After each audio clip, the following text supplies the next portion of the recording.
नमस्कार बच्चों, आज मैं चीन की दलीय व्यवस्था के बारे में आपसे बात करूंगी।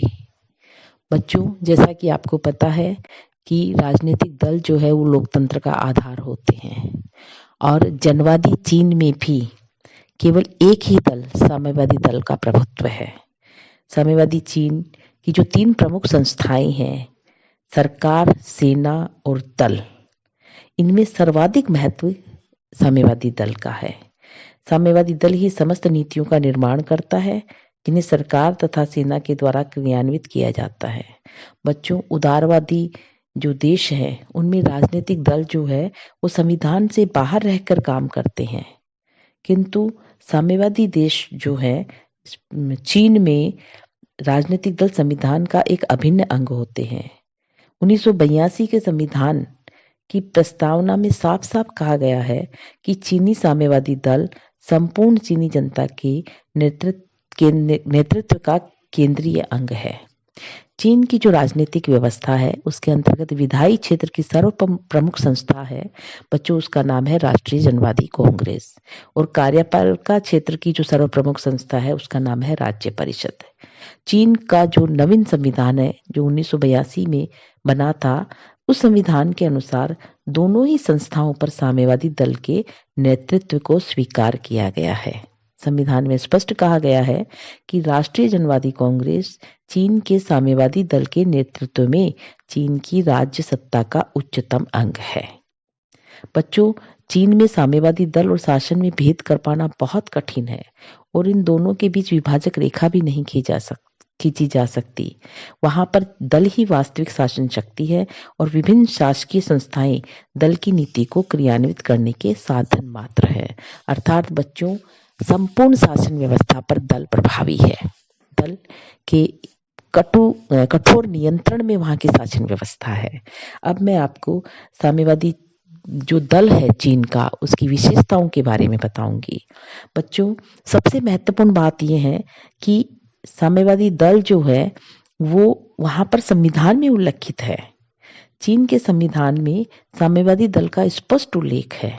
1954 के संविधान में, जो प्रथम संविधान था 1954 का, उसमें साम्यवादी दल की भूमिका का कोई उल्लेख नहीं था, किंतु 1975 के संविधान के द्वारा शासन में दल की नेतृत्वकारी भूमिका को स्पष्टतया स्वीकार कर लिया गया और 1982 के नए संविधान की प्रस्तावना में साम्यवादी पार्टी के महत्व को स्वीकार किया गया है और कहा गया है कि चीन के साम्यवादी दल के नेतृत्व में चीनी जनता समाजवादी मार्ग का अनुसरण करती रहेगी, यानी कि दल का प्रभुत्व रहेगा। दूसरा, वहां पर दलीय दृढ़ता देखी जा सकती है, क्योंकि साम्यवादी दल जो है ठोस एवं केंद्रीकृत संस्था है।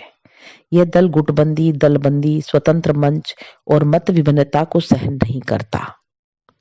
प्रत्येक सदस्य को दलीय अनुशासन का पालन करना ही पड़ता है, यानी कि पालन करना अनिवार्य है। इसके अलावा सदस्यता के कठोर नियम है। साम्यवादी जो दल है उसकी सदस्यता के नियम जो है वो बहुत कठोर है। इनकी सदस्यता भी बहुत सीमित है। साम्यवादी दल के सदस्य केवल वे ही व्यक्ति बन सकते हैं जो साम्यवादी सिद्धांतों का अच्छा ज्ञान रखते हैं, उनमें आस्था रखते हैं और उनके अनुसार काम करने को उत्सुक रहते हैं। इसके अलावा साम्यवादी दल का एक निश्चित उद्देश्य होता है। वह मार्क्स, लेनिन और माओ के सिद्धांतों पर आधारित है। उसका उद्देश्य वर्ग विहीन कम्युनिस्ट समाज निर्मित करना होता है। सत्ता का सर्वोच्च केंद्र होता है वहां का साम्यवादी दल। जनवादी चीन में साम्यवादी दल का सर्वोच्च स्थान है। वहां दल ही राष्ट्र का वास्तविक शासक है। शासन की अन्य समस्त संस्थाएं इसके अधीन है तथा अपनी नीतियों से नागरिकों को नियंत्रित करते हुए उन्हें राज्य के प्रति निष्ठावान बनाता है। हम ये भी कह सकते हैं दूसरे शब्दों में कि राज्य के प्रति निष्ठा दल के प्रति निष्ठा व्यक्त करना है। इसके अलावा लोकतंत्रात्मक केंद्रीयकरण की भी बात वहां है।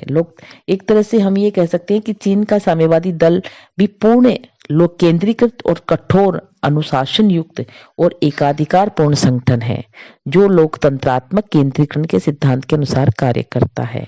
इसके अंतर्गत दल के सभी पदाधिकारियों का निर्वाचन होता है और प्रत्येक स्तर पर नीति निर्धारण में सदस्यों को भाग लेने और अपना मत प्रकट करने का भी अधिकार है, कम से कम जब तक कि कोई निर्णय न लिया जाए।